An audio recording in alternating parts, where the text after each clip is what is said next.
지금 박주인 같은 경우도 이 콜록콜록한 게 지금 가을 되면은 이게 알레르기성 비염이 생기는 사람이 있어요. 나 같은 경우도 그렇고. 자, 그럴 때 해결하는 방법은 지금 세 가지가 있다는 걸 좀 알려줄게. 박주임한테. 이게 어저께도 클라이밍 교육하면서 지금 보면 어떤 사람은 눈의 안구에 굉장히 민감성이 있는 사람이 있어. 그래서 운동하다가 도저히 힘들어서 이제 못하겠다고 그러는데 이제 가을 되면 그런 증상이 일어나는 사람도 있어요. 근데 그걸 해결하는 방법은 내가 볼 때는 크게 세 가지가 있는 것 같아. 첫 번째는 몸에서 열을 내야 돼. 그 열을 내는 방법은 그것도 두 가지 방법이 있어. 운동을 통해서 열을 내는 방법이 있고, 또 하나는 뭐 찜질방 같은 것을 이용해서 열을 내는 방법이 있어. 인위적으로 환경을 따뜻하게 해서 옷을 따뜻하게 입거나 해서 열을 내면은 그게 없어집니다. 알레르기성이. 그러니까 모든 병은 온도를 적정한 유지를 시켜버리면은 다 나아져요. 감기 걸리면 우리가 임의적으로 몸이 열이 발생하잖아. 그거는 뭐냐면 병균을 퇴치시키기 위한 자기 방어 능력이야, 그게. 그러니까 열이라는 게 그만큼 중요한 거야. 자기 적정 체온을 유지한다는 것 자체가. 두 번째로는 그 코에 대한 세척을 해줘야 돼. 이거는 이제 한 가장 얘기한 부분이고, 나도 이제 계속 하고 있는 부분이야. 그래서 이때쯤이면은 그에 관련된 그 찾아보면 나와 있어. 코 세척제가. 그럼 이제 그걸 활용해주면 그 미세한 부분을 수분을 통해서 해결하는 방법이 하나가 있고, 또 하나는 나는 이제 최근에 하나 이제 그 홈쇼핑에서 작년부터 구입해서 쓰는 게 하나 있는데, 레이저 코 그 적외선 뭐 치료기라고 해야 되나, 보온기가 있는데 그것도 원리는 똑같아. 이 적외선을 통해서 레이저로 해서 열을 코 속에다 넣어주는 거야. 그 부분을 그럼 적정한 그 민감성을 떨어뜨려 주는 거야. 이제 이런 방법이 있다는 걸 알고 자기가 해결을 하고 싶다면 해야 돼. 하지 않으면은 똑같은 증상이 계속해서 해마다 반복이 된단 말이야, 그게.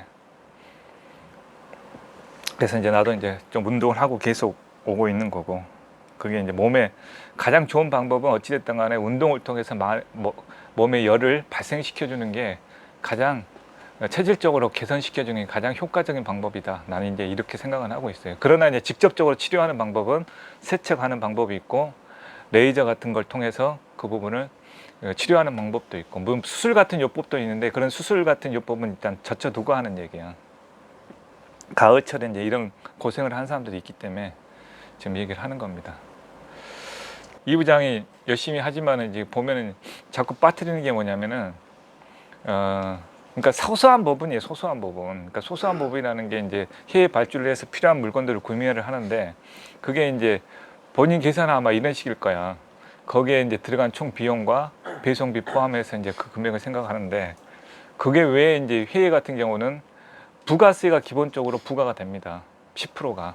근데 이제 관세가 부과가 되고 안 되고가 있어요. 그거는 이제 FTA 협정이라든가 뭐 150불, 유럽은 150불 이하, 미국 같은 경우는 200불 이하의 경우에는 관세 적용을 받지 않는 자가 사용 이용이라고 생각을 해서 이제 그 부분을 책정을 해주는 거예요. 근데 그것까지 생각을 해서 좀 발주를 할 필요 있고, 그러면 굳이 소소하게 또 발주를 할 필요가 없어요. 그러니까 예를 들어서 그런 걸 DMM을 주문이 필요하다 그러면 스틱이라든가 거기만 있는 특별한 제품이 있어, 필요한 것들을. 그래서 왕창 해서 한 100만 원에도 200만 원에도 확 해가지고 배송료가 거기는 별로 안 나온단 말이야. 딱 일정 금액이야. 그럼 그렇게 해서 가져와서 부가세를 내더라도, 관부가세를 내더라도 이득이 될 수 있는 방법을 찾아낼 수가 있어요. 또 하나는 이제 원래는 거기서 유럽 제품 같은 경우에만 관세가 없어집니다. 만약 거기서 생산되는 중국제 제품도 관세를 내야 돼요. FTA 협정이 체결이 안 되는 겁니다. 그래서 이제 그 부분만 조심하면 가져올 수가 있으니까. 그러니까 이게 이제 정확하게 알면은 대범한 일을 벌일 수 있지만, 정확하게 모르면 애매한 포지셔닝에서 이것도 아니고 저것도 아닌 이득이 안 되는 게 되는 거야. 무슨 얘기인지 알겠죠? 그래서 이게 중요합니다. 그럼 이제 대부분 또 이렇게 하라 그러면 조심해갖고 또 안 해버려. 그럼 안 하면 아무것도 아니지, 그러면. 그러니까 일을 벌리지 않으면은 아무것도 아니지만 그 사람 개발은 하나도 없어요. 일을 벌리면 야단을 맞아요. 실수하면은. 그러나 그걸 개선해갖고 자기 노하우로 쌓이면 엄청나게 자산이 쌓이는 겁니다. 그래서 일을 조심해서 안 할 것인지, 하더라도 정확하게 해서 야단을 막을 각오를 하더라도 성장을 할 것인지, 이건 이제 여러분들한테 달려 있어요. 자, 그래서 이제 하나하나씩 좀 해야 되는 상황이고, 그래서 오늘 월요일이니까 우리가 이제 필요한 사항들 잘 체크를 해서 문제없이 좀 진행을 좀 하도록 합시다. 오케이.